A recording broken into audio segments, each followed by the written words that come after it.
Welcome to All Pro Football Data. My name is Jim Coburn, and today's episode, we're going to talk about Brendan Rice, wide receiver out of USC.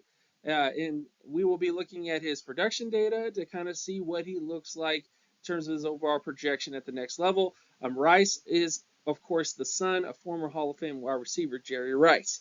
So let's get into what I use to project him based on his production data. So first off, we look at the offensive market share scores. The offensive market share score is simply the process of taking an individual statistic and then dividing it by the team total statistic. That then is ranked against positional peers to get a percentile score that is also weighted against the age of a prospect to give you offensive market share. If you've ever heard about the dominator rating, it's kind of similar to that, except instead of adding all the numbers together, I just look at them individually based on my data set. And when you look at Brendan Rice in terms of his overall data, he has some question marks here. His receiving market share score was 42.11 out of 100, which is below average. It's also below the starter average, which has been that way since the 1969 NFL draft class, excluding outliers in the data set.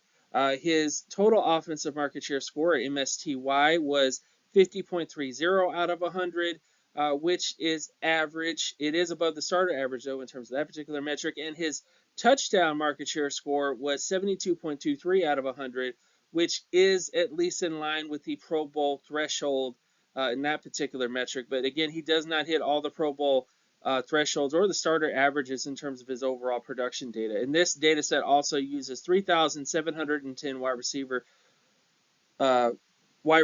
since the 1969 NFL draft class in this particular data set. So it has a lot of wide receivers in it, and I have not done era-adjusted production yet for wide receivers. That is coming pretty soon, but I don't have enough time right now. That's more so something I'm going to do in the offseason. Now, going on to wide receiver efficiency scores. This is where you take a look at things that kind of matter in terms of efficiency.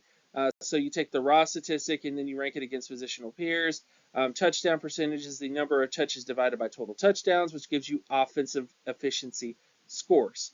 In terms of this particular area, he did pretty well. So his efficiency was high, his production was low.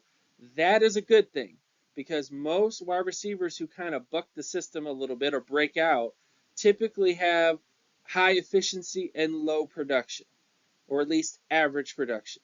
So that's a good thing for Rice. And I think when you look at his overall data, again, he's like in the 80 percentile in terms of his yards per reception score. And he also is in the 90 plus percentile in terms of his TD percentage. So he's somebody who, again, his efficiency was great. His overall production wasn't that great.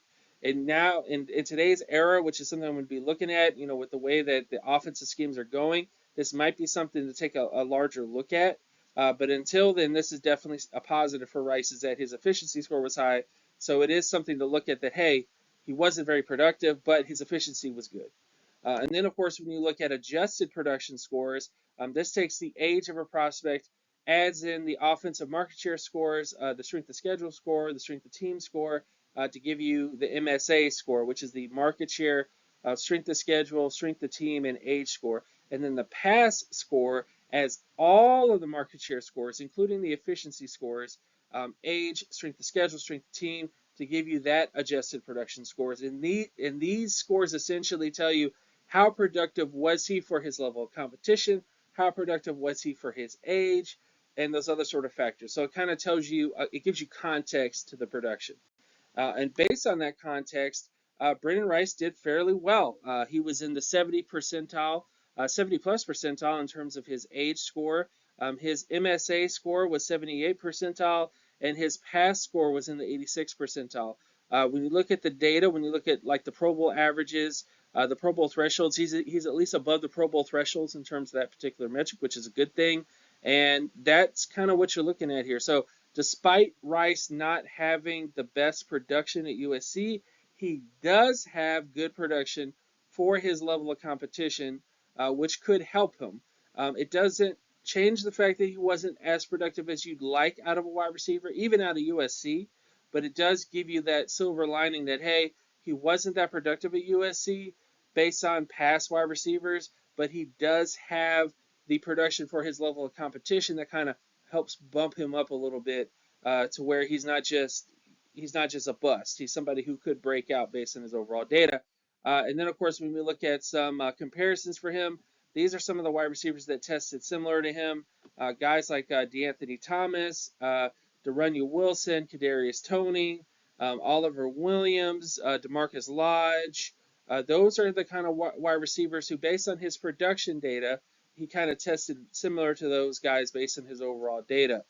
So that's kind of what you're looking at with him. Not a lot of stars. There are more backups than starters in terms of his particular statistical profile, but not a bad place to be. And again, with the way that the NFL is going right now, I wouldn't even say the NFL, with the way college football is going right now, with the offensive schemes, I think he could be somebody who kind of breaks out despite his production not being that great based on historical data.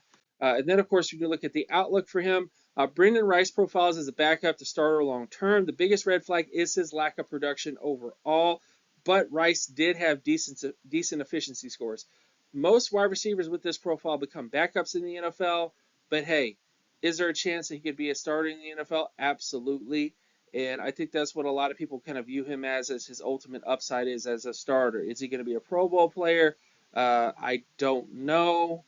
It's kind of a little, he's leaning towards more of a backup to starter than a Pro Bowl player, but he does have good data overall. So with all that said, thank you so much for watching this episode. My name is Jim Coburn. Check me out on Twitter at Jimetrics, at Jimetrics. Also check out my Patreon page, patreon.com/jcoburn, to get more information there. And thank you guys so much for watching this episode. Peace. Peace.